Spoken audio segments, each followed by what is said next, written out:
മെല്ലെ യുദ്ധക്കളത്തിലേക്ക് നീങ്ങുന്നു. പൂപ്പ സമ്മാനിച്ച ശിരോവസ്ത്രം തലയിൽ കെട്ടി എന്റെ വാത്സല്യ പിതാവ് അലി റളിയല്ലാഹു അൻഹു സമ്മാനിച്ച ദുൽഫുക്കാർ ബിസ്മി ചൊല്ലിയെടുത്തുകൊണ്ട് പറഞ്ഞു, നിങ്ങളാരും കരയരുത്, ഈ സമയത്ത് കരഞ്ഞുകൊണ്ട് എന്നെ വേദനിപ്പിക്കരുത്. നമുക്കെല്ലാവർക്കും നാളെ സ്വർഗ്ഗലോകത്ത് നമ്മുടെ പിതാമഹൻ അഷ്റഫുൽ ഖൽഖ് സല്ലല്ലാഹു അലൈഹി വസല്ലമയോട് കളിച്ചു ചിരിച്ച് രസിക്കാം, സുഖജീവിതം നയിക്കാം. ഹുസൈൻ റളിയല്ലാഹു അൻഹു കുതിരപ്പുറത്ത് കയറി കുതിരയതാ മെല്ലെ യുദ്ധക്കളത്തിലേക്ക് നീങ്ങുന്നു.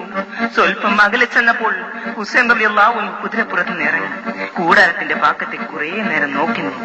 എന്താണ് ഒന്നും മനസ്സിലായില്ല. പിന്നെ രണ്ടു കണ്ണും തുടച്ചുകൊണ്ടതാ കുതിരപ്പുറത്ത് കയറി യുദ്ധക്കളത്തിലേക്കതാ പറക്കുന്നു.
കുതിരകൾ അടിവിട്ട് കുതിച്ചുയരുന്നു പടക്കളത്തിൽ ഇവർ പൊങ്ങി വരുന്നിഷ്ടം നമ്മ സഹിതവൻ കഷ്ടം പദത്തിൻ തയ്യുത്തിപ്പിക്കും ജയസരത്തിൽ പുതുകൊല്ലം ബഹളത്തിൽ കുതിരകൾ അടിവിട്ട് കുതിച്ചുയരുന്നു പടക്കളത്തിൽ ഇവർ പൊങ്ങി വരുന്നിഷ്ടം നമ്മ സഹിതവൻ കഷ്ടം പദത്തിൻ തയ്യുത്തിപ്പിക്കും ജയസരത്തിൽ പലവിധ അസഭ്യങ്ങൾ പറഞ്ഞുകൊണ്ടവൻ പരിഹാസം അത പോർവിളിയും കരഘോഷം അവർക്കെന്തൊരു സുദിനം അഹദായ തമ്പുരാനിലെല്ലാം സമർപ്പിച്ച് ഹുസൈനൊന്നോരടുക്കുന്നു ആടക്കാലത്തിൽ അനവധി അതുകളുണ്ട് അവരോട് അടരാടാരൊരുങ്ങുന്നു ആദിക്ഷണത്തിൽ. പ്രിയരെ, ഹുസൈൻ റളിയല്ലാഹു അൻഹു ഇപ്പോൾ പോർക്കളത്തിലാണ്. ഉമർ സാദിനെയും പടയാളികളെയും നോക്കിക്കൊണ്ട് പറഞ്ഞു, ജനങ്ങളെ, ഞാനും എന്റെ കുടുംബവും ഇങ്ങോട്ട് വലിഞ്ഞു വന്നതല്ല. 1000-ൽ പരം കത്തുകൾ നിങ്ങൾ അയച്ചു, പക്ഷെ ഞാൻ പുറപ്പെട്ടില്ല. അവസാനമായി നിങ്ങൾ ഒരു കത്തെഴുതി. ഇതാ ഈ നിൽക്കുന്ന ഉമർ സാദിന്റെ തലത്തൊട്ടപ്പനായ യസീദിന്റെ ദുർഭരണം കണ്ടിട്ടും കണ്ടില്ലെന്ന് നടിക്കുന്ന ഈ ഹുസൈനെ നാളെ റബ്ബിന്റെ മുമ്പിൽ ഹാജരാക്കുമെന്ന് നിങ്ങൾ എഴുതിയില്ലേ? ആ ഒരൊറ്റ കത്താണ്. അതെ, നിങ്ങളുടെ പൂർണ്ണ പിന്തുണ എനിക്കുണ്ടെന്ന് അറിയിച്ചതാണ് ഞാൻ ഇങ്ങോട്ട് വരാനുണ്ടായ കാരണം. പക്ഷേ ഞാൻ വന്നപ്പോൾ നിങ്ങൾ എനിക്ക് തന്ന സമ്മാനം വളരെ നന്നായി. എന്റെ കുടുംബത്തിൽപ്പെട്ട ഓരോരുത്തരെ നിങ്ങൾ അരിഞ്ഞു വീഴ്ത്തി. എന്റെ പൊന്നുമോൻ അലി അസ്ഹറിനോട് പോലും നിങ്ങൾ കരുണ കാണിച്ചില്ല. ദാഹിച്ച് പൊരിഞ്ഞ് എന്റെ പൊന്നോമനക്ക് ഒരു തുള്ളി വെള്ളം കൊടുക്കാൻ കേണപേക്ഷിച്ചു. നിങ്ങളുടെ മുമ്പിൽ കിടത്തിയപ്പോൾ മൂർച്ചയേറിയ അമ്പ് കൊണ്ടല്ലേ ആ പൈതലിന്റെ ദാഹം നിങ്ങൾ തീർത്തത്.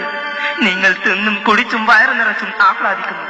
ഞാനും എന്റെ കുടുംബവും 3 ദിവസമായില്ലേ പച്ചവെള്ളം പോലും കണി കണ്ടിട്ട്.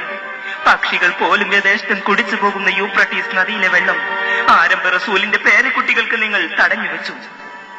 സാരമില്ല, ഒരിറ്റു വെള്ളത്തിനു വേണ്ടി തൊണ്ട വരളുന്ന ഒരു ദിവസം നിങ്ങൾക്ക് വരാനിരിക്കുന്നുണ്ട്. അന്ന് എന്റെ പിതാമഹന്റെ ഔദുൽ കൗസറിനരികെ നിങ്ങൾ വരാതിരിക്കില്ല. നമുക്ക് അവിടെ വെച്ച് കാണാം. ഹുസൈൻ റളിയല്ലാഹു അൻഹുവിന്റെ വാക്ഷരങ്ങൾ ശത്രുക്കളുടെ ഹൃദയത്തിൽ ആഞ്ഞു തറക്കുകയാണ്.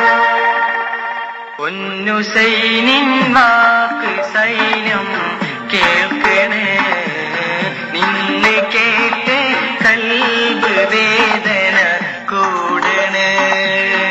എങ്കിലും ഉമർ സാദ് രോഷം കൊള്ളണേ. എന്തെടോ നിങ്ങൾ മിഴിച്ചു നിൽക്കണേ. പൊന്നുസൈനിൻ വാക്ക് സൈന്യം കേൾക്കണേ, നിന്ന് കേട്ട് കൽബ് വേദന കൂടണേ. ഹുസൈൻ റളിയല്ലാഹു അൻഹുവിന്റെ ഗൗരവമേറിയ വാക്കുകൾ കേട്ട് പട്ടാളക്കാർ അന്തം വിട്ടു നിന്നു. ഇത് കണ്ട് ഉമർ സാദ് കലിതുള്ളി. എന്തടോ നിങ്ങൾ മിഴിച്ചു നിൽക്കുന്നത്? ഹുസൈൻ അവന്റെ ജീവൻ രക്ഷിക്കാൻ എന്തെങ്കിലും പറയുന്നുണ്ടെന്ന് വെച്ച് നിങ്ങൾ പിന്മാറാൻ ഒരുങ്ങുകയാണോ? ഇത് യസീദ് അറിഞ്ഞാൽ നിങ്ങളുടെ തല തെറിക്കും. ഹുസൈനെ ആര് കൊന്നുവോ അയാൾക്ക് കണ്ണൻ ജപിക്കുന്ന സമ്മാനമാണ് യസീദ് ഒരുക്കി വെച്ചിരിക്കുന്നത്. ആർക്കാണ് നേടാൻ ഭാഗ്യം? ഇത് കേട്ടപ്പോൾ സേനകൾക്ക് ആവേശമായി. ആ സമ്മാനം എനിക്ക് വേണം എന്ന ആവേശത്താൽ ഹുസൈൻ റളിയല്ലാഹു അൻഹുവിനെ നേരിടാൻ ഒരുങ്ങി. ഇത് കണ്ട ഹുസൈൻ റളിയല്ലാഹു അൻഹു അല്ലാഹു അക്ബർ എന്ന് ഉച്ചത്തിൽ വിളിച്ചുകൊണ്ട് ദുൽഫുകാർ ഒന്ന് ചുഴറ്റി വീശി. ഒന്ന് കുലുക്കിയാൽ ഒന്നൊന്നായി വീഴുന്ന പറങ്കി മാങ്ങകൾ പോലെ ഒരുപാട് ശിരസുകൾ ആ ചുഴറ്റിൽ അടർന്നു വീണു. ഹുസൈൻ റളിയല്ലാഹു അൻഹുവിന്റെ വാൾ മിന്നൽ പിണർ പോലെ 4 ഭാഗത്തേക്കും ഒരേപോലെ ചലിച്ചു. നിമിഷ നേരം കൊണ്ട് 100 കണക്കിന് ശത്രുക്കൾ ദുൽഫുകാർ